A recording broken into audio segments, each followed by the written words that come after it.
Il y a des gens qui ne sont pas habitués à mes discussions en ligne. Ben, ce que vous faites, c'est que vous posez des questions concernant votre développement personnel, c'est-à-dire si vous avez besoin de support face à plusieurs choses au point de vue personnel.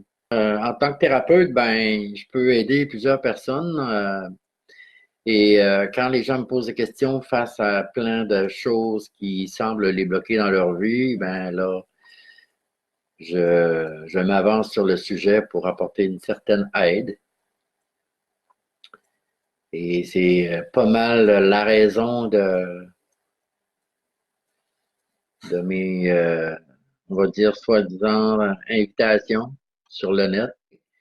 Les sujets, c'est vous qui les choisissez. Donc, si vous avez un thème à me proposer sur lequel vous aimeriez que je discute, que j'entends, que je développe, ça va être à vous de décider. Et c'est tout ce qui concerne l'être humain. Ça peut être la confiance en soi, des problèmes d'émotion, de peur, des problèmes de dépendance, des problèmes anxiété, angoisse. Ça peut être toutes sortes de, de choses, toutes sortes de thèmes qui vous bloquent, qui vous empêchent d'avancer dans votre vie. Vous vous gênez pas, c'est pas une thérapie en soi, mais c'est un genre de support qui vous aideront peut-être, mes thèmes vous aideront peut-être à avancer là, dans votre cheminement personnel. Ça peut avoir rapport avec n'importe quoi. Vous pouvez, si vous êtes trop gêné parce qu'on va voir votre question, ben envoyez-la par Messenger, puis j'irai la lire. Puis je vais sûrement parler de votre sujet, là, de votre thème. On pourrait parler de l'auto-guérison. Ben, l'auto-guérison, ça existe. Sauf que il y a plusieurs techniques d'auto-guérison. Il y a des livres qui se vendent là-dessus, il y a des conférenciers qui en parlent. Et je vais vous dire que c'est tout un travail parce que de l'auto-guérison, premièrement, c'est souvent une guérison sans médicaments ou sans aide d'un professionnel parce que ça le dit, hein, auto-guérison. Donc, on s'auto soi-même, on se guérit soi-même. Et ça dépend toujours de quel problème on a à traiter. Si c'est un problème d'anxiété, oui, on peut parvenir à de l'auto-guérison, mais il y a des techniques. Est-ce que c'est un problème, est-ce que c'est un cancer? Oui, il y en a. Je sais qu'il y en a qui refusent des soins hospitaliers pour pouvoir s'auto-guérir eux-mêmes. Et ben, c'est ça pour juste clore. Je ne peux pas parler vraiment d'auto-guérison parce que je vous dirais que l'être humain est tellement vaste et complexe au niveau de ses corps physique, corps mental, corps émotionnel, corps astral. Puis là, je finirai avec une petite blague, corps du Christ. Tellement de corps à traiter, tellement de choses à prendre en considération que des techniques d'auto-guérison, moi, je ne peux pas vous en donner, excepté prendre soin de vous. Prendre soin de vous, prendre soin de votre corps physique, évidemment, tout ce qui concerne la nourriture, le garder en forme, hein, faire de l'exercice, bien dormir, ça c'est votre corps physique. Votre corps émotionnel, ben, je vous dirais de faire attention à tout ce qui vous apporte des émotions. Des émotions, surtout des émotions inutiles, c'est-à-dire écouter des films d'horreur et vous faire peur, là, ou bien vous tracasser matin et soir pour quelque chose, quelque part que vous ne devriez même pas vous tracasser. Donc, c'est l'anxiété inutile. Ça fait que ça use beaucoup le corps physique. Et le corps émotionnel, évidemment, il travaille fort. Dans le corps émotionnel, on a le plexus solaire qui est situé juste dans le creux, en dessous, en dessous des côtes, comme dans le centre ici, là. On a le plexus solaire. Et ça, Si vous sentez toujours un stress à ce niveau-là, c'est parce que votre plexus solaire est trop actif. S'il est trop actif, c'est que vous êtes trop dans un genre de pause où ce que vous êtes trop nerveux et vous êtes sensible à tout ce qui se passe alentour, à l'extérieur de vous. Et ça vous énerve, tout vous rend nerveux. Et je vous dirais de prendre du recul face à plein de choses si votre plexus solaire est trop actif. On en a souvent juste que des genres je dirais pas des crampes, mais ça peut apporter même des genres de serrements au niveau des intestins quand le plexus solaire est trop actif, trop hyperactif, on va dire. Une activité normale, un plexus solaire, c'est correct, mais hyperactif, c'est là, on commence à ressentir des stress, des spasmes au niveau du centre ici, du ventre, là. Ça, c'est un signe, ça, qu'il faut écouter. Notre corps émotionnel, puis commencer à mieux respirer, prendre des bonnes inspirations, expirer lentement, puis se calmer. Euh, Évidemment, le corps mental affecte beaucoup le corps émotionnel, qui lui affecte beaucoup le corps physique. Donc, si on veut parler d'auto-guérison, on devrait commencer aussi à gérer nos pensées, nos croyances. Hein? À quoi on croit qui nous rend sénères, qui nous affecte physiquement. Hein? Puis là, on est affecté physiquement, on s'inquiète, ça nous rend sénères, c'est une roue qui tourne. Toutes nos énerves, le système nerveux est affecté. Notre façon de penser, notre façon de gérer nos pensées, si on n'est pas conscient de ce qu'on pense et si on n'est pas conscient des croyances qu'on entretient à l'intérieur de nous, euh, bien, c'est comme si on disait à notre mental, fais donc ce que tu veux, puis advienne que pourra après. Mais c'est parce qu'après un certain temps, lorsqu'on ne s'est pas occupé de gérer notre corps mental, nos pensées, de filtrer nos affaires, puis on réalise qu'on a des malaises et des maladies, puis on se demande d'où ça vient. Bien, c'est ça. Des fois, il faut procéder à l'envers, c'est-à-dire aller voir le malaise et la maladie, de chercher quelle émotion qui est rattachée à ça, puis cette émotion-là nous amène à une forme de pensée ou à une croyance. C'est mieux de procéder de la meilleure façon, c'est d'être conscient de ses pensées. Hein?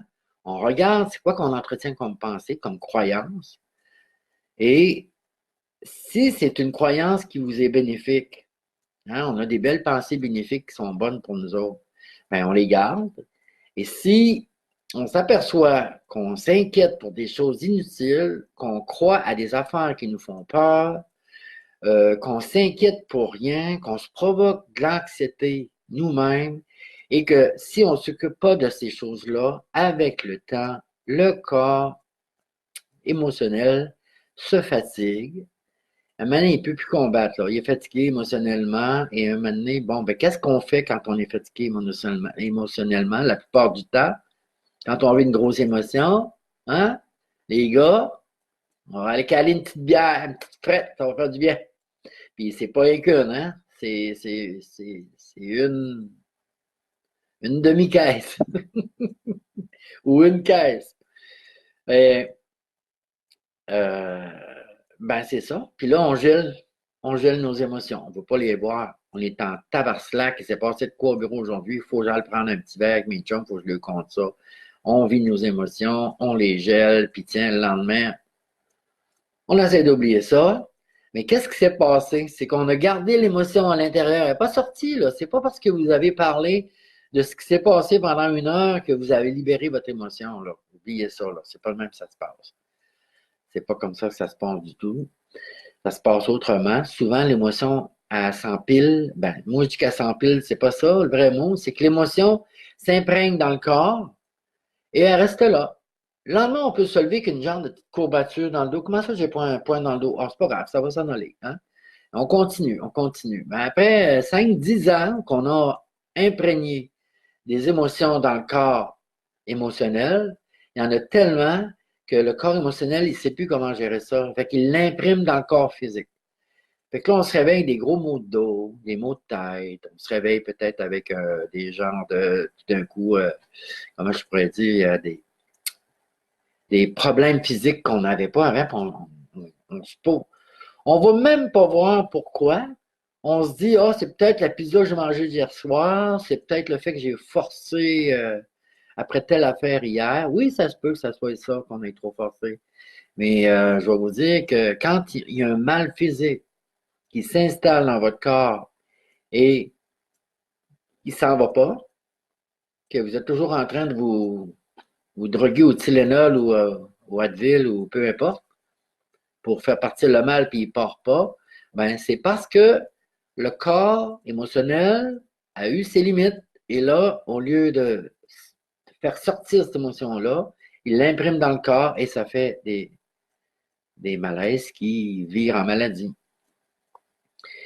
Et je vous apprends peut-être quelque chose ce soir, là, mais selon les études du docteur Hammer, tous les cancers sont provoqués par une émotion, vieille émotion, quelque chose de lourd qui ne s'est pas évacué du corps et qui, l'émotion, elle a été vécue dans l'isolement. C'est-à-dire que la personne, exemple, mettons une madame, elle perd son mari, elle est en deuil, un gros deuil, ça la frappe, son corps mental en est affecté, son corps physique en est affecté, mais elle n'en parle pas à personne.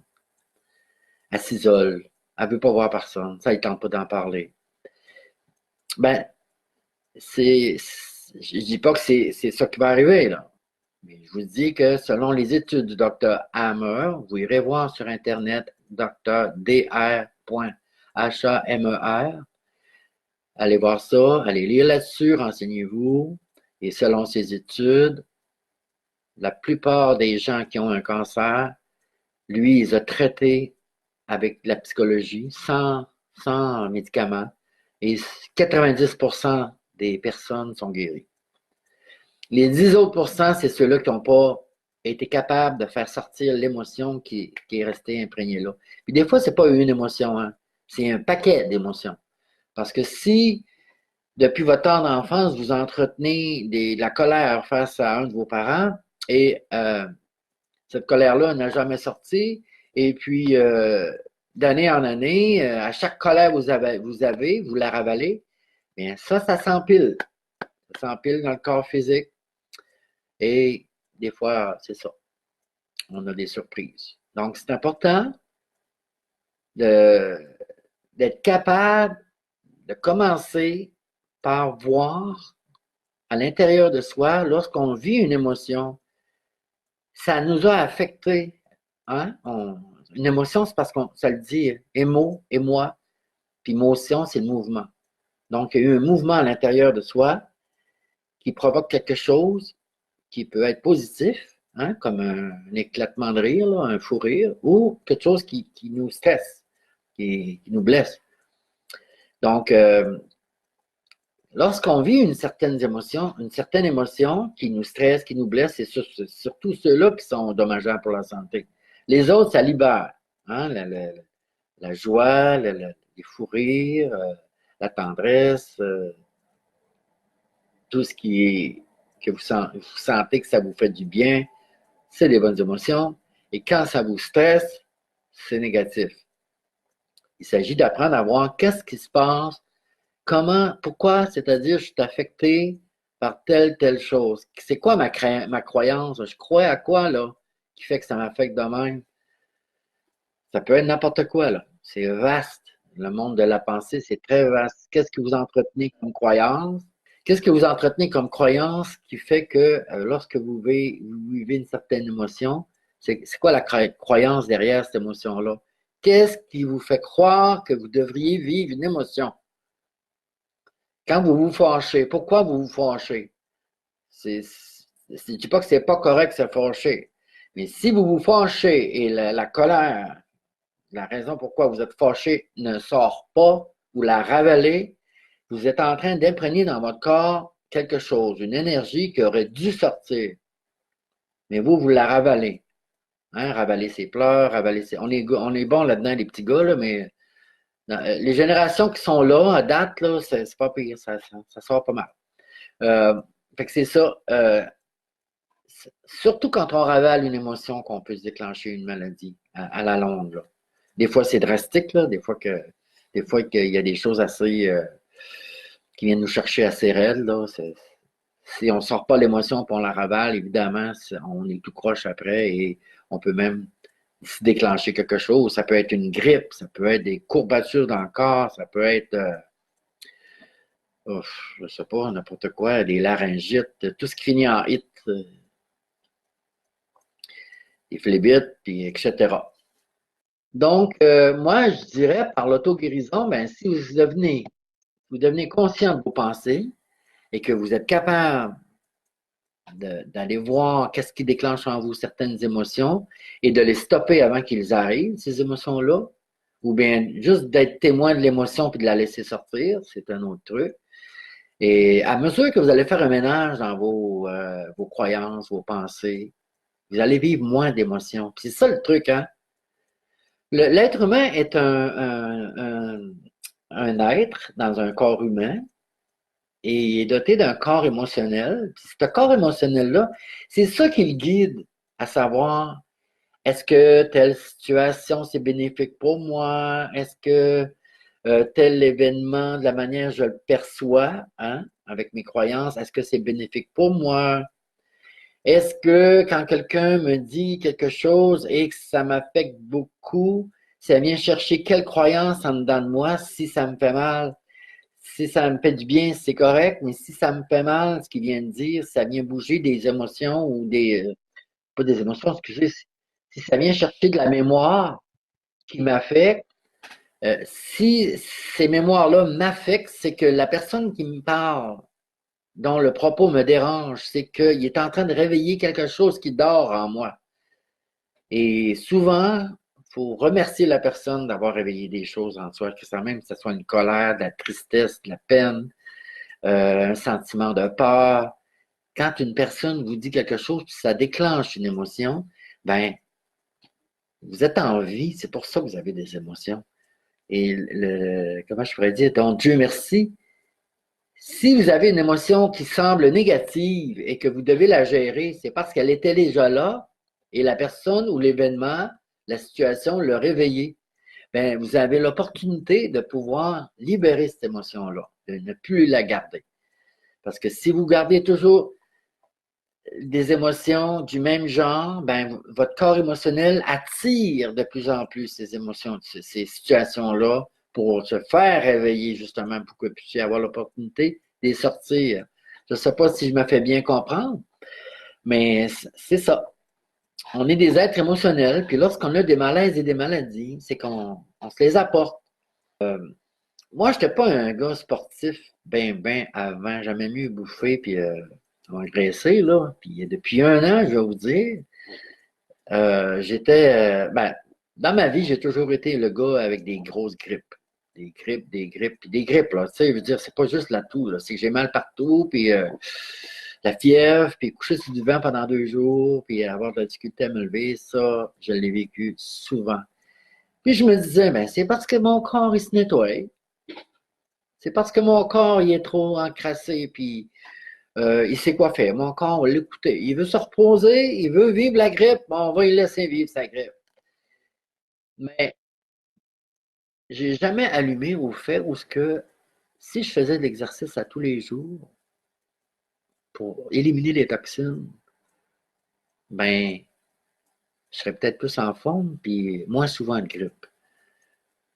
Ben, je suis content, je suis fier parce que oui, c'est ça que j'ai fait. Je fais de 3/4 d'heure à 1 heure d'exercice par jour et j'ai pas eu de grippe depuis au moins 1 an et demi.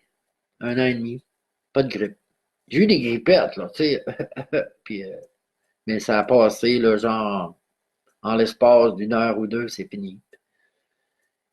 Et là, à mon âge, j'ai au-dessus de 150 ans, moi, là. Non, c'est pas vrai. Pareil jeune, hein? Mais là, à mon âge, j'ai réalisé Puis c'était le temps que j'avais un corps physique qui avait des besoins autres que de manger puis de se reposer. Il fallait qu'il bouge. Puis vous savez, avant qu'on, pas dans tous les domaines, mais souvent, la vie nous répète des choses, puis on le sait, mais c'est comme pas assez important pour qu'on passe à l'action. Ça fait qu'on oublie ces choses-là. Puis à un moment donné, quelqu'un nous a dit la même affaire, mais on n'allume pas, là. L'être humain, on est comme ça, hein. Faudrait se frapper un mur. Non, non, ben c'est pas rien que ça, Ginette. Quand j'ai arrêté de fumer, là, après 3 ans, là, j'avais encore des grippes. La cigarette, ça aidait pas, on s'avoue, je l'avoue, là. Mais ça faisait 3 ans que j'avais arrêté de fumer, puis j'avais encore des grosses grippes. C'est juste que mon corps, je voyais pas l'importance de libérer les toxines. Quand on a des grippes, c'est que notre corps, là, il faut qu'il se nettoie. Et ça, tu parlais d'auto-guérison, ben c'est ça. Le corps s'auto-guérit. Il sait quoi faire. Quand il a son tas, il nous fait coucher sur le dos, puis là, il nous fait suer tout ce qu'il y a à suer pour éliminer les toxines. C'est ça une grippe. Fait que, c'est juste quand j'ai commencé à faire des exercices que. Puis ces exercices-là, c'est pas juste. C'est de la bicyclette, c'est de la bicyclette elliptique, c'est tout bouge, là. Puis la grosse sueur qui sort, puis je me sens tellement bien après, là. Oh mon Dieu. Ça c'est ma pilule, ça. Ma pilule de guérison. OK, alors, j'ai-tu quelque chose à ajouter face à l'auto-guérison? Ben, je vais vous dire que si, de plus en plus, lorsqu'on écoute notre corps mental et qu'on en prend soin, ça aide notre corps émotionnel, puis ça se répercute sur notre corps physique. Donc, c'est important d'avoir un esprit sain dans un corps sain. Fait que si on commence par avoir un esprit, un mental qui est sain, hein, quand on apprend à s'aimer, on apprend à ne plus entretenir d'émotions négatives, on apprend à pardonner, on apprend à accepter, on apprend à arrêter de se critiquer, arrêter de se juger, et on arrête de faire la même chose envers les autres, on arrête de critiquer, on arrête de juger. Donc, on aime davantage, on s'aime davantage. Tout ça a une répercussion au niveau du mental, de nos pensées, de nos émotions et sur notre corps physique. Et voilà. Germaine qui me demande s'il y a quelque chose à faire lorsqu'on a un projet et qu'on a une réponse négative et cette réponse-là nous rend triste jusqu'à envie de pleurer ou avec la frustration. Bon, ben ça me ramène à il y a peut-être deux vidéos que j'ai fait sur les attentes. Évidemment, lorsqu'on met notre énergie sur un projet, et ce projet-là, on nous passionne, ça nous tient à cœur, c'est quelque chose qui nous nourrit, et évidemment, on a des attentes, hein? On veut que notre projet se concrétise, et qu'on se fait fermer la porte au nez, ça fait mal. Tu sais, on se fait dire non. Donc, évidemment, ça fait mal. Mais c'est quelque chose à gérer de toute façon. Il faut arriver à un moment où il ne faut plus se créer d'attente, à moins d'avoir une entente. Donc, si vous avez pris une entente avec quelqu'un, avec une compagnie, avec une association, si vous avez pris une entente, c'est normal que si ben, les deux ont des attentes, hein, quand on crée une entente écrite, souvent c'est verbal, là, mais souvent il n'y a pas d'entente, mais moi je vais vous parler d'entente. Quand on fait une entente verbale ou écrite avec quelqu'un, ou en tout cas des personnes, il est tout à fait normal qu'on ait des attentes. Hein? Et si les attentes ne sont pas livrées ou comblées, C'est tout à fait normal qu'on soit déçu. Donc, on vit de la déception. Quand vous vivez de la déception, c'est correct, il y a une émotion, c'est sûr qu'il y a une émotion. Regardez-la, l'émotion, et acceptez-la. Donnez-lui la chance de s'exprimer, cette émotion-là, de sortir de vous. Écrivez s'il faut, écrivez-les. Euh, bon, c'est ça, écrivez votre émotion et posez-vous la question, est-ce qu'il y a eu une entente? S'il n'y a pas eu d'entente, ben le problème est que vous vous êtes créé des attentes. Et quand on se crée des attentes, on risque d'être déçu. Donc, le truc, c'est de créer des ententes. Si vous n'êtes pas capable d'avoir des ententes, ben, ça serait bien d'éviter d'avoir des attentes. D'accord? Et s'il n'y a eu aucune entente et vous êtes gonflé à bloc là, dans votre corps mental là, et qui nourrissait votre corps émotionnel pour pouvoir arriver à accoucher d'un projet quelconque et que ça accouche pas parce que personne ne veut vous aider ou projet est tombé à l'eau pour n'importe quelle raison. Mais si c'est le cas, ben la déception, c'est sûr qu'elle s'installe, puis je vais vous dire, vous êtes responsable. S'il n'y a pas eu d'entente, vous êtes responsable parce que vous vous êtes créé des attentes. Donc, c'est à vous de cesser de vous créer des attentes lorsqu'il n'y a pas d'entente. Vous allez être moins troublé émotionnellement si vous cessez de vous créer des attentes. Puis Dieu sait qu'on s'en crée beaucoup d'attentes, hein?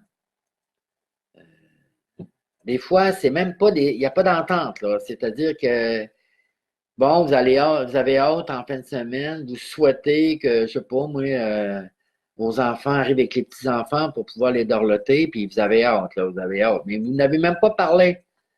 Fait qu'eux autres, ils ont projeté d'autres choses, puis là, ils viennent pas en fin de semaine. Bon, là, vous vous êtes créé une attente, mais il n'y avait pas eu d'entente. Donc, vous n'avez pas besoin d'être déçu. Si vous l'êtes, c'est parce que vous vous êtes créé une attente. C'est vous, avec le temps, il faut apprendre à ne plus se créer d'attente, à moins d'avoir des ententes.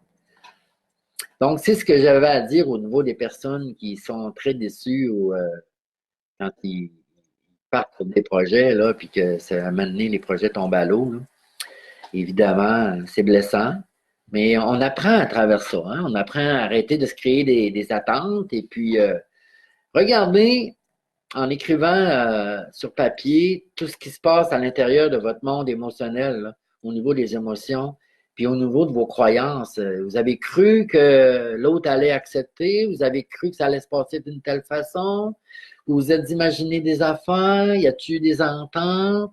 S'il n'y a pas eu d'entente, ben là, vous vous êtes créé des attentes et là, c'est normal que vous soyez déçus. Retirez la leçon. La leçon, c'est de cesser de se créer des attentes quand il n'y a pas d'entente. Donc, ça vient clore le sujet, à moins qu'il y ait d'autres questions par rapport à ça. Il n'y a aucune honte, hein, c'est même, faut être fier hein, quand on reçoit de l'aide, qu'on est capable de le dire à l'autre, merci, tu m'aides. Ben, ça, là, c'est avoir de la gratitude envers ce que la vie nous offre, puis c'est bien correct comme ça. Puis, si vraiment j'aide des gens à se prendre en main, à être le plus autonome possible dans leur vie, à se lever le matin, puis à être capable encore de se dire Dieu merci, je suis en vie, puis cette vie-là, je sais que je la mérite. Et c'est à moi, avec tout mon potentiel, d'en faire le plus beau des voyages. Et il n'y en a pas de limite. C'est vous qui décidez de ce que vous voulez faire dans votre vie. Tout nous a été donné hein, pour qu'on puisse faire ce qu'on a envie de faire. C'est sûr que des fois, on a des petits handicaps, là, mais c'est pas grave. les petits handicaps, il y a des gens qui, bien souvent, ils ne voient même plus leur handicap, là, parce qu'ils sont capables de se rendre heureux avec ce qui leur reste, puis ce qui leur reste, c'est encore plus précieux que bien des affaires. Comment on devient thérapeute? Ben, j'ai commencé, j'avais 28 ans. Là, j'en ai 58. Ça fait 30 ans que je travaille sur des cours, à explorer mes corps physiques, mental, émotionnels, à étudier toute la complexité du cheminement de ce qui se passe dans un corps physique, dans un corps, dans l'être humain. Tu sais, je veux dire, j'ai lu des livres, j'ai suivi des cours. Comment on devient thérapeute, c'est ça. À force d'études, à force d'expérience, à force de, surtout, à force de pratiquer sur soi ce qu'on enseigne. Puis moi, je n'ai pas de honte à dire que je ne sais pas tout, je ne, je ne connais pas tout. Comment je pourrais dire donc? Il y a des choses que je pratique encore et encore et encore.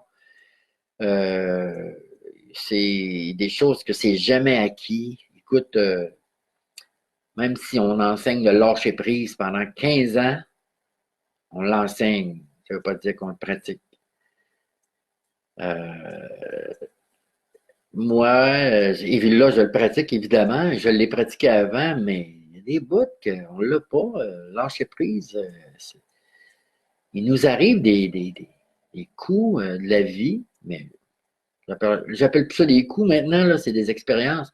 Il nous arrive des expériences dans notre vie où ce que c'est très difficile de lâcher prise parce qu'il y a des fois pas juste un domaine qui est affecté à travers cette expérience-là. Ça peut être un domaine émotionnel, relationnel, monétaire, en même temps, tu sais, c'est tout, des fois c'est très lourd et c'est très difficile de lâcher prise dans ces moments-là. Comment lâcher prise? Ben, moi, ce que je pratique depuis le début, c'est d'observer ce qui se passe. Si, comment je pourrais dire donc? Premièrement, si je m'inquiète, je sais que c'est pas moi qui s'inquiète, c'est mon mental. Fait que là, j'observe mon mental, puis là, je ris. Je lui dis, garde-toi là, avec ton cinéma, là. M'aller me chercher un sac de popcorn, là, si tu penses de me garder réveillé de même pendant longtemps dans le lit, là, m'aller me chercher un sac de popcorn, je te le dis. Je vais me lever, puis je me fais un beau sac de popcorn, puis là, je vais regarder le cinéma que tu me donnes. Là, je parle à mon mental quand je fais ça. Et c'est comme si, à quelque part, je lui disais, regarde, je vais me distancer de ce qui se passe dans ma tête. Je vais faire la personne qui témoigne de ce cinéma-là et ça affecte moins parce qu'on se sent moins pris dedans. Et à un moment donné, on en rit. On dit, mon Dieu, je me suis énervé. Hier soir, moi, là, avant de me coucher, là, ça m'a pris 2 heures avant de m'endormir. Je n'arrêtais pas de penser de telle affaire. Puis un matin, c'est autre chose. Un matin, on dirait que hein, cette nuit, je me suis reposé puis qu'on dirait que c'est moins grave un matin. Mais c'est ça. Lâcher prise, c'est d'être capable de lâcher l'emprise, la prise qu'on tient. On tient de quoi? On veut contrôler quelque chose. Ça fait que lâcher prise, c'est arrêter de vouloir contrôler.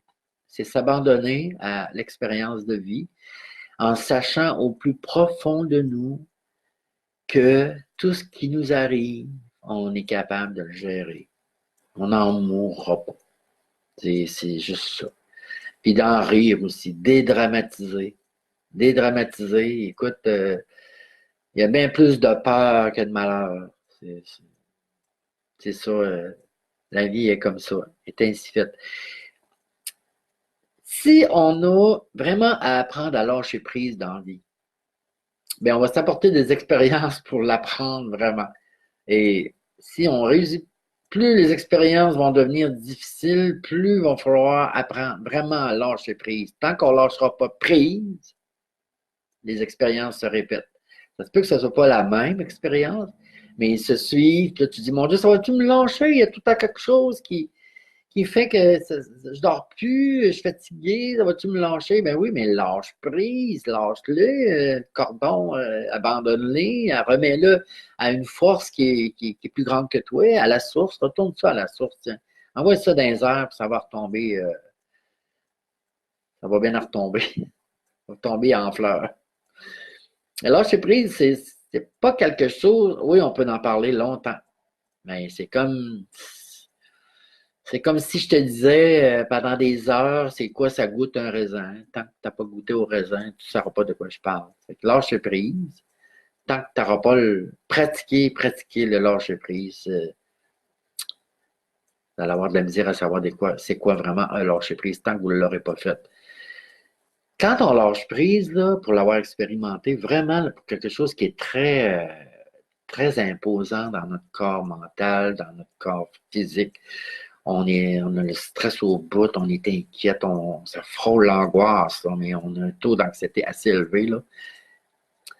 Et quand on réussit à se dire advienne que pourra, ou bien en québécois, excusez, là, mais quand vous êtes capable de dire je m'en calisse, quand vous êtes rendu là, vous n'êtes plus capable. Ben, vous faites comme un acte de lâcher prise, puis regardez quand vous allez atteindre ce niveau-là, si un jour vous l'atteignez, là, puis d'après moi, vous allez être capable, si la vie vous envoie là, là. Vous allez voir dans votre corps physique, il se passe quelque chose de fantastique. Tout le corps, tout d'un coup, relâche. On a un sentiment de flottement. On dirait que on est au-dessus de la situation, puis la situation ne nous dérange plus pantoute, mais plus pantoute. Parce qu'on s'en calisse. Excusez mon langage, mais en québécois, nous autres, c'est ça. Ça se passe de même. Des fois, il faut arriver à le dire, cette chose-là. Hein? D'une telle, d'une telle intensité que lorsqu'on le dit, là, il y a quelque chose qui sort en même temps. Et c'est ça, je pense, que ça fait un acte de lâcher prise. Mais tant mieux. Tant mieux pour ceux-là qui sont capables de lâcher prise. On est capable de lâcher prise souvent, mais par des choses qu'on a déjà connues. Tu sais, mettons, vous avez un petit problème d'argent qui n'est pas trop lourd, tout ça, puis vous êtes capable de dire, OK, je vais emprunter à une telle personne, ça va m'aider, tout ça. Vous lâchez prise, vous faites confiance, vous savez que ça va se passer. Mais quand c'est quelque chose de très gros, de très accaparant, c'est plus dur de lâcher prise. Je sais que vous me comprenez. T'as-tu des trucs pour dormir quand on fait de l'insomnie la nuit? Bon, ben, c'est le truc que moi j'utilise parce que, comme tout le monde, surtout les soirs de pleine lune, on dirait que c'est là que les énergies sont intenses et l'insomnie est plus présente. Mais quand on fait l'insomnie, qu'est-ce qui se passe? C'est que la tête, le mental commence à... Fait que, qu'est-ce qui se passe? Ben, le moteur, le petit hamster, on va dire, il commence à tourner dans sa roulette, là, puis il court, puis il court, puis il court, puis il court, puis ça n'arrête plus. Le mental est là, puis il est dans l'essoreuse, puis il bombarde de toutes sortes de choses. Tout d'un coup, on dirait que la tablette des oublis est shakée, là, puis ça arrive là, là. On se met à penser à toutes sortes d'affaires. C'est incroyable. On est rendu d'un tourbillon de pensées. Et là, on dort plus.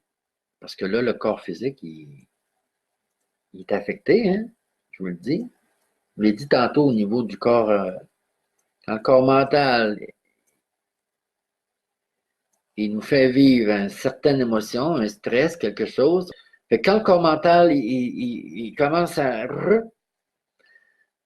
on est affecté émotionnellement, puis là, ça se répercute dans le corps physique. Ça fait que c'est sûr qu'on vire d'un bord, vire de l'autre. L'oreiller trop chaud, trop frette, découverte, pied sorti du lit. Elle recache le pied, il fait frette. Gars, on s'endure plus, là. Puis là, on se dit, on va-tu finir par dormir? Chère insomnie quand tu me réveilles. Le seul truc que j'ai trouvé qui est pour moi qui est efficace, c'est que observez vos pensées. Observez-les. Observez vos pensées. Devenez le témoin de vos pensées. Fait que là, quand vous observez vos pensées, vous n'êtes plus dans vos pensées. C'est à côté. Fait que là, vous êtes moins affecté. vous devenez témoin de ce qui se passe dans le disque dur. Il y en a qui me trouvent drôle, là. Ouais, c'est ça.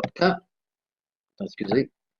Bon, c'est ça. On vient témoin de ce qui se passe dans le disque dur. Puis à ce moment-là, on est moins affecté émotionnellement. Et puis le corps a le temps de se reposer un petit peu. Si vous tenez comment je pourrais dire, si vous tenez ce rythme-là, d'être capable d'observer vos pensées, d'être capable d'être témoin de vos pensées, ben vous allez être moins affecté. Et là, vous allez peut-être sentir un détachement face à ce qui se passe. C'est comme si vous reculiez. Et là, vous allez comme vous distancer du mental. Et la magie, c'est que le corps, lui, en relâchant, ben là, vous tombez endormi. Des fois, ça se fait en 5 minutes. Des fois, ben, ça fait 1 heure qu'on essaye et ça marche pas. Ça arrive aussi, là. Ça, c'est mon premier truc. J'ai un autre truc aussi, et celui-là, il est plus, on va dire, yoga, parce que j'ai fait beaucoup de yoga dans ma vie.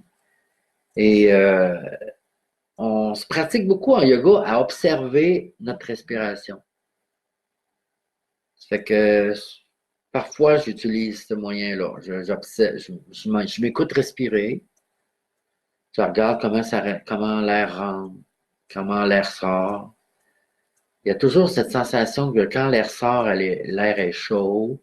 Quand l'air rentre par les narines, l'air est fraîche. Donc, c'est d'essayer de respirer la bouche fermée, hein, parce que Fernande Bussière, que j'oublierai jamais dans ma vie en yoga, disait toujours qu'une bouche, c'est faite pour manger, c'est pas faite pour respirer. Fait qu'on respire avec les narines. Fait qu'on regarde l'air qui rentre, est plus fraîche que l'air qui sort.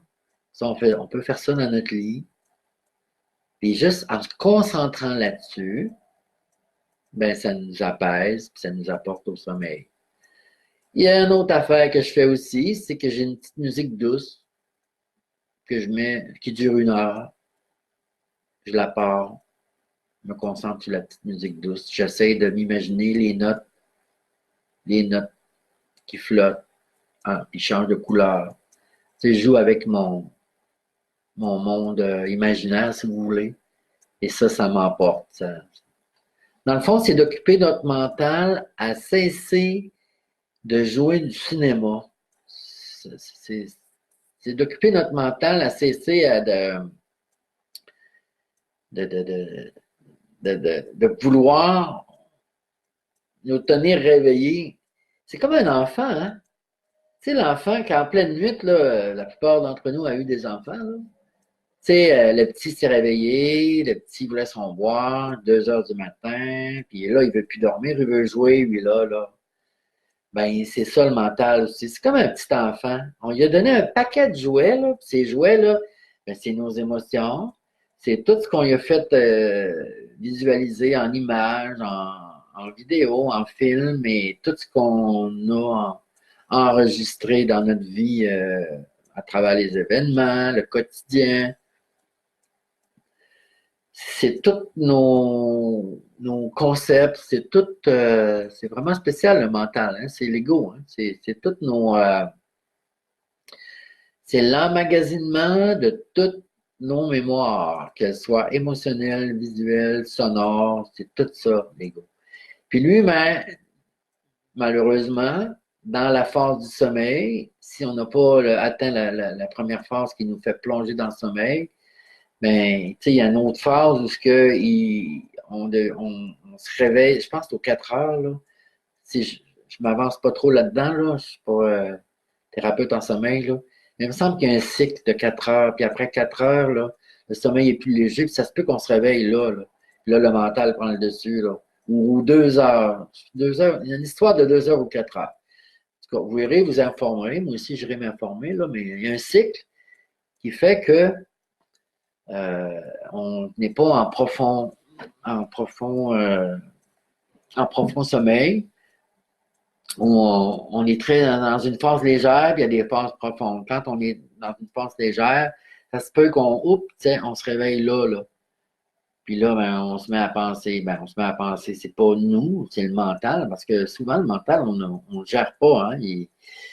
Il, il travaille seul, puis nous, on l'alimente, on la regarde, puis là, on plonge dedans, puis là, on se provoque des, euh, des phases d'anxiété, de peur, de toutes sortes d'affaires. On se met à penser à vraiment toutes sortes d'affaires. Les enfants, les fêtes, ce qui s'en vient, ce qu'on a vécu, on n'est pas là. Donc, ce qui nous tient réveillés, c'est qu'on n'est pas là. C'est-à-dire dans l'ici maintenant. On est dans le mental. Puis le mental, il n'est jamais ici maintenant. Le mental, lui, il est dans le passé ou dans le futur. Donc, ici maintenant, là, c'est rare que le mental est là-dedans. Fait que nous, il faut se ramener dans l'ici maintenant. Fait que quand on observe le mental, nous, notre conscience, elle observe le mental. Fait que la conscience, ça, c'est détaché du mental. Fait que le mental, lui, il s'est retiré. On peut l'observer de loin, puis être capable d'être moins affecté. Et ça c'est le truc pour se déconnecter du mental. Mais quand on écoute la musique, on se concentre dessus, ben on est dans le moment présent. La musique n'est pas dans le futur ni dans le passé, elle est là, on l'entend là, là. Fait que c'est ici maintenant. Puis quand on écoute notre respiration, c'est aussi l'ici maintenant. Hein? On est en train de s'écouter, respirer, c'est pas hier ni demain, c'est là. Donc, ce qui nous aide à se ramener, ben, à nous ramener au sommeil, si on s'est réveillé en pleine nuit, ou bien à nous endormir, c'est d'être ici maintenant. Ça, c'est la belle pilule verte qui nous aide vraiment, quand on vit ici maintenant, ça aide beaucoup pour le sommeil. Donc, que vous ayez de la difficulté à vous endormir en vous couchant, ou que vous vous réveillez en pleine nuit, ou tôt le matin, trop tôt, ramenez-vous ici maintenant. Concentrez-vous sur quelque chose ici maintenant. Évidemment, gardez pas les yeux ouverts. Si vous gardez les yeux ouverts, ben vous allez être affecté par ce qu'il y a dehors. Le sommeil, c'est intérieur, ça. Donc, il faut se concentrer sur l'intérieur. Donc, on garde les yeux fermés. On se concentre à se distancer du mental en l'observant de loin. On se concentre soit sur la musique qu'on a choisi de mettre, ou on se concentre sur notre respiration. C'est sûr qu'il y a d'autres petits trucs. Vous allez pouvoir même les développer, vos petits trucs. Mais là, ce soir, je vous en donne 3. Si cela ne fonctionne pas, revenez me voir. Docteur Claude va vous aider. OK. Donc, tu dis que ça t'arrive, tu as de la difficulté à t'habiller, à parler, ou de dire quelque chose à quelqu'un. Ça te bloque. Euh, c'est parce que tu te laisses influencer par l'extérieur. Si tu dis, hey, moi, là, je t'envie, j'ai le droit à mettre le linge que je veux. Je m'habille-tu pour moi ou je m'habille pour les autres? Si tu commences à t'habiller pour les autres dans l'espoir qu'ils vont te trouver belle dans tes morceaux, là, ben ça, c'est tu crées des attentes parce que c'est pas tout le monde qui va aimer ce que tu portes, là. Fait que c'est aussi bien de toi, de choisir ce que tu aimes, puis de le porter, puis de foutre du reste. C'est pas grave, là, si les gens aiment pas ta robe rouge, là. Tu sais, toi, tu l'aimes. Ton bonheur, c'est toi, là, tu peux pas plaire à tout le monde. Ça, c'est quelque chose, c'est un gros deuil qu'il faut faire. Je ne plairai pas jamais à tout le monde. Donc, je vais faire ce que j'aime. C'est ça, il faut que tu prennes cette décision-là.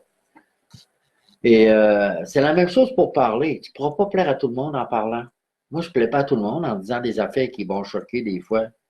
Tu sais,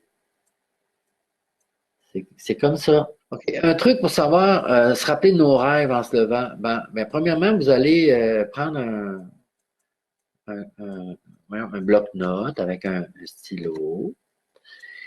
Et avant de vous endormir, là, vous allez déposer ça sur votre table de chevet. Avant de vous endormir, vous allez dire à votre être ou à votre âme ou à votre mental, vous allez dire, moi, je veux me rappeler de mes rêves. Je veux me rappeler de mes rêves.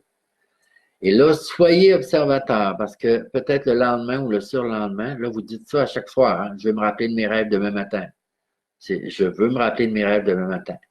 Et soyez à l'écoute parce que à peu près 2, 3 minutes avant de vous réveiller bien comme il faut, là, d'ouvrir les yeux, là, 2, 3 minutes avant, là, avant de vous lever hors du lit, là, ben, essayez de vous rappeler votre rêve, puis gardez les yeux fermés, c'est important. Essayez de vous rappeler le rêve ou les rêves que vous avez eus, parce que ils s'effacent une fois, à moins que ce soit un cauchemar terrible là, ou quelque chose de très intense. Là, vous avez parlé d'une personne défunte, puis elle vous a dit tel message. Là, des fois, ça, on le garde toute la journée, ces affaires-là. Mais souvent, c'est flou, c'est des rêves pas trop lourds, puis on veut s'en rappeler. Ben, c'est ça. Juste avant d'ouvrir les yeux, restez les yeux fermés, je vous le dis, là, avant de vous lever. Essayez de vous rappeler qu'est-ce qui se passait dans vos rêves, puis souvent, ils reviennent, assez détaillés aussi. Et là, revisez votre rêve, prenez ça en note dans votre tête, tout ce qui se passe, et là, levez-vous, puis écrivez votre rêve. Des fois, c'est long, tout écrire ce qui s'est passé, ce que vous avez vu, comment vous êtes senti, c'est quoi les images, qu'est-ce qui est apparu. Et ça, c'est la meilleure façon de se rappeler de ses rêves. C'est le matin en se levant. Oui, vous pouvez vous réveiller en pleine nuit, puis c'est la même chose. Votre rêve vous a réveillé, puis ça vous a comme foudroyé, là, des fois, là, parce qu'il y a des rêves qui sont assez mémorables et intenses. Donc, oui, en pleine nuit, on peut se réveiller et avoir besoin d'écrire un rêve, mais la plupart du temps, c'est le matin. Juste avant de d'ouvrir les yeux, on se rappelle du rêve, puis une fois que c'est terminé, on s'est rappelé du rêve, là, on ouvre les yeux pour écrire. C'est le meilleur truc que j'ai trouvé. Si vous êtes capable de mettre en pratique les trucs que je vous donne, vous allez vraiment arriver à un développement. Votre développement personnel va être plus vite et vous allez pouvoir aider beaucoup de personnes aussi. Parce que, tu sais, je sais si j'aide 10 personnes, que ces 10 personnes en aident 5 ou 10, ça se multiplie, là. Fait que dans le fond, on est des je vais-tu le dire? Sagerie. On est des co-créateurs. Ça fait que la société qu'on veut créer, c'est à nous de la faire. Donc, si on développe chacun son bien-être, son mieux-être, un respect, l'amour de soi et tout, puis on le partage avec les autres, puis ça se développe chez les autres, chacun à son rythme. Mais c'est sûr qu'on va se créer un monde meilleur. Puis si vous êtes des parents et que vous enseignez à vos enfants des vraies valeurs comme ça, parce qu'il faut apprendre à s'aimer, à se respecter, à partager, à arrêter de critiquer, juger. Et j'en ai, je ne sais plus quoi dire tellement qu'il y en a à faire.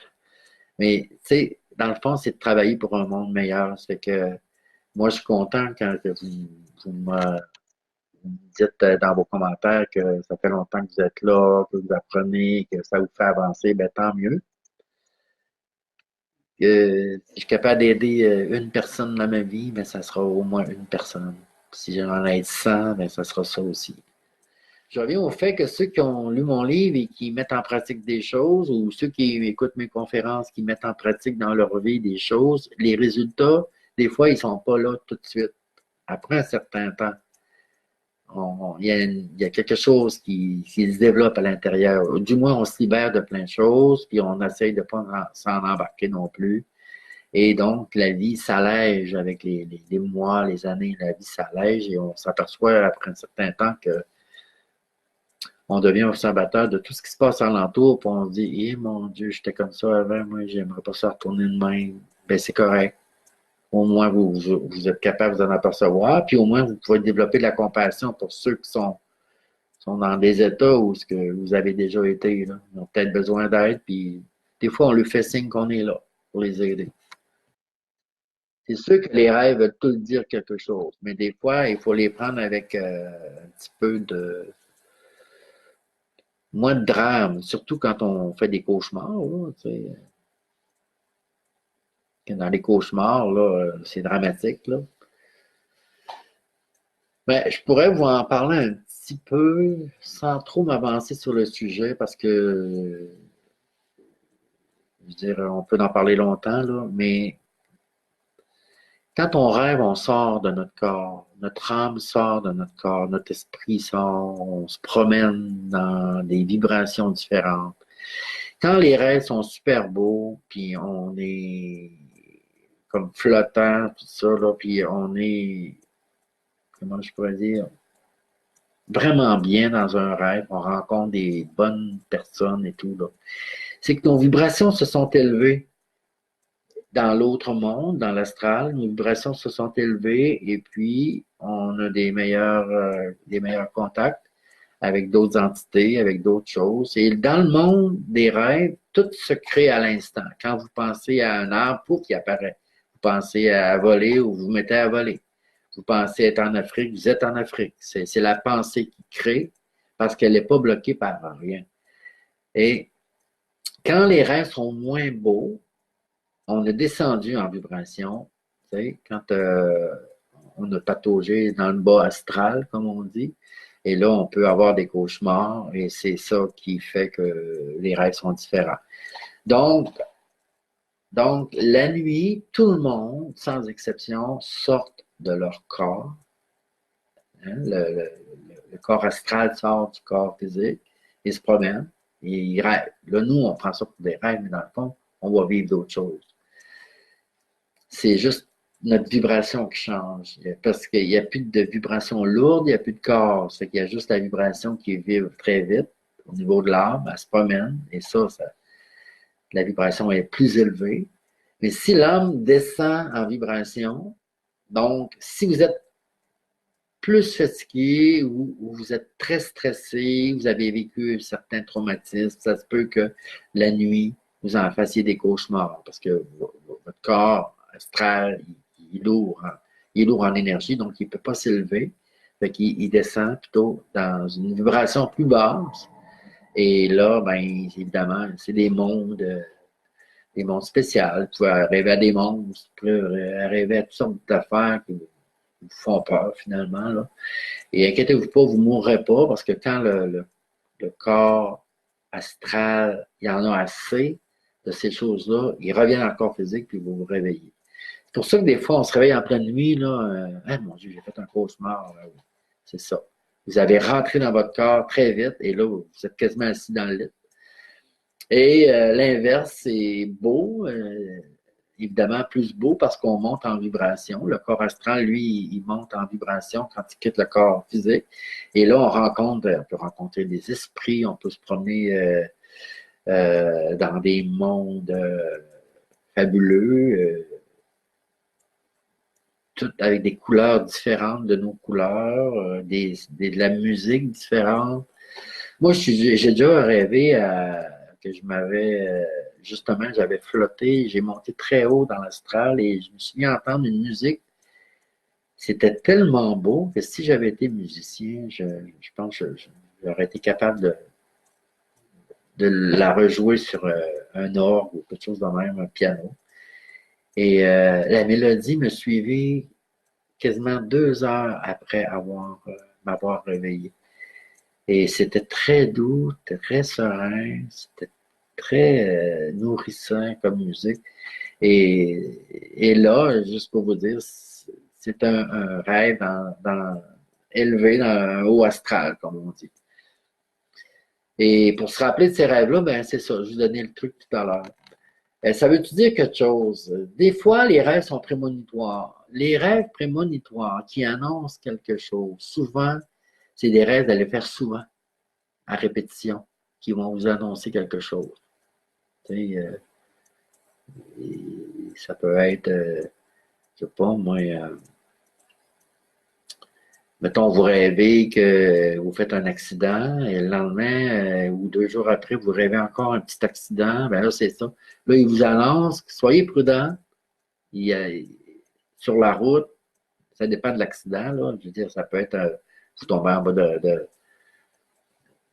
bas d'une échelle, c'est tout ça l'accident, ou bien vous êtes en auto, c'est tout ça l'accident, mais en tout cas, peu importe. Quand le rêve se répète souvent, puis il est clair, c'est-à-dire que vous êtes capable de voir l'image très claire, c'est très clair, il n'y a pas de brume, rien dans votre rêve, c'est pas flou, là, c'est très clair. Mais ça, c'est des rêves prémonitoires.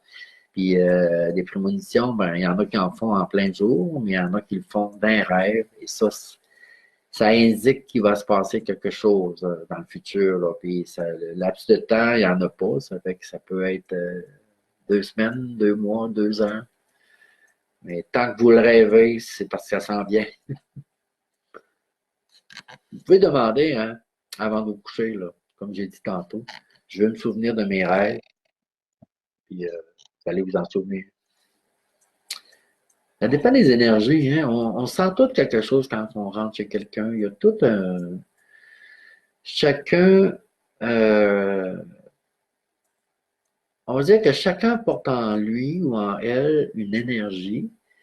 Puis cette personne-là, quand elle vit dans son environnement, ben, elle dégage cette énergie-là. Ben, qu'est-ce qu'elle fait quand elle touche un meuble, quand elle se couche sur le divan, quand elle lave sa vaisselle, elle frotte les murs, elle vit dans sa maison. Mais qu'est-ce qui se passe? Ben, elle imprègne toute sa maison de son énergie. C'est pour ça que des fois, quand on rentre chez quelqu'un, puis on sent que la personne ne file pas, puis ça fait un bout qu'elle ne file pas, ben en rentrant, on sent qu'il y a quelqu'un ici qui vit qui ne file pas. On sent les énergies.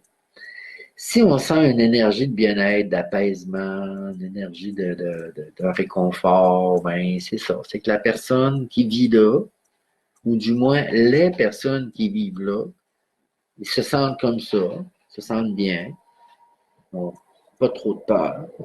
Puis, ça se dégage dans leur maison. C'est tout le monde, ça. Vous avez sûrement vécu l'expérience que lorsque vous rentrez chez quelqu'un, puis il vient d'avoir une chicane, puis vous sentez qu'il vient d'avoir une chicane, vous sentez dans l'air qu'il se passe de quoi. Vous sentez les énergies, c'est comme, ça fait pas ça de même, les énergies, quand il y a une chicane, ça fait, c'est raide, ça pique, hein? Les ondes piquent. Et c'est ça. Puis là, vous demandez, vous dites, coudonc, vous êtes-vous chicané? Il me semble que je sens quoi de bizarre. Puis là, vous dites non. C'est sûr qu'ils diront pas oui. Ben, ils vont, s'ils sont honnêtes, ils vont dire oui, on vient d'avoir des petits mots. Ça fait que, et ça arrive dans tous les foyers. C'est à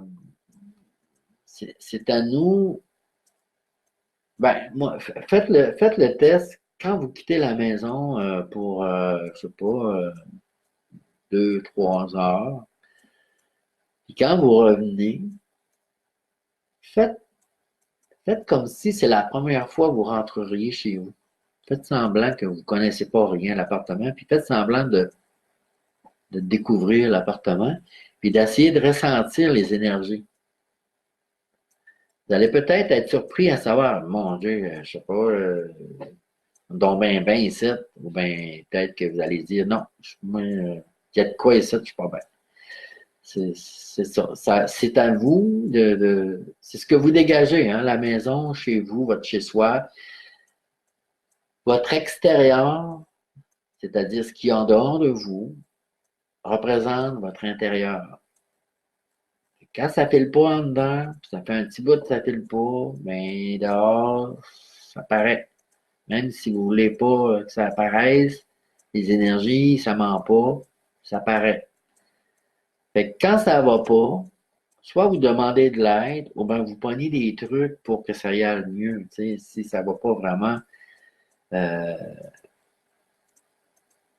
si vous avez de la difficulté avec votre morale, le moral est bas, ben, si le moral est bas, c'est parce que dans votre mental, vous entretenez des pensées qui rabaissent votre morale. Ça fait que c'est à vous de. Parce qu'on crée avec notre pensée, hein? On est des co-créateurs. On crée avec notre pensée. Quand vous êtes en train de faire une recette, là, puis vous inventez la recette, vous êtes en train de créer de quoi, là? Ben, c'est ça. Tu sais, la source, ou Dieu, appelez-le comme vous voulez, a créé ce monde, a créé la nature, a créé les arbres, a créé tout ce qui est là, qui vous entoure. Il vous a même créé en tant que corps physique. Et vous avez le même don de création. Vous êtes capable de créer, inventer des nouvelles chansons. Vous êtes capable de créer à partir d'un ordinateur, de créer à partir de vos mains. Vous êtes capable de créer des nouvelles recettes. Vous êtes même capable de vous créer des nouvelles sortes de pensées, de vous payer du cinéma. Donc, vous êtes aussi des créateurs. Fait que si vous êtes capable de vous créer une nouvelle recette, créez-vous donc une nouvelle énergie pour votre maison. Hein? Ajoutez des plantes. Allez acheter une petite fontaine que vous entendez pour entendre l'eau couler, ça fait du bien. Mettez-vous de l'encens. Ouvrez les fenêtres pour entendre les oiseaux. En hiver, c'est un petit peu plus dur, là, mais l'été, c'est le fun. Créez-vous un environnement propice à la détente. Si vous avez des jeunes enfants turbulents, là, ben, ça ne vous empêche pas de mettre un petit encens et de leur expliquer pourquoi vous la mettez. Mais elle était à une hauteur pas qu'il touche, là. Mais vous lui dites, quand on fait brûler un petit encens, ça nettoie les énergies. Il va tout comprendre, hein. L'enfant ça va faire partie de son vécu, que maman mettait un encens, puis peut-être que lui va répéter, ou peut-être qu'il répétera pas, peut-être qu'il va dire non, moi j'aime pas ça. Mais il restera toujours que ce que vous laissez en tant que parent comme bagage à vos enfants, ça va être à lui, l'enfant, d'en disposer après. Est-ce qu'il va répéter? Est-ce qu'il va se créer, lui, autre chose? Si vous lui inculquez, si vous acceptez que vous êtes des co-créateurs, que c'est tout vous qui créez votre vie, selon ce que vous pensez, ce que vous entretenez en pensée, selon ce que vous avez le goût de faire, avoir, dire, le goût d'être, hein? Si vous acceptez ça et que vous l'impliquez dans votre vie, c'est immanquable. Vos enfants vont vous regarder faire, puis par ce que vous dégagez, il va suivre le modèle. C'est ça, c'est sûr. Tu sais, un enfant qui sacre, là, c'est parce qu'il a entendu quelqu'un d'autre sacrer, là. Souvent, ça part de la maison, là. Fait qu'il faut pas se fâcher quand l'enfant, il commence à sacrer. Il faut plutôt, vous, arrêter de sacrer. Montrer l'exemple. C'est par l'exemple qu'on enseigne.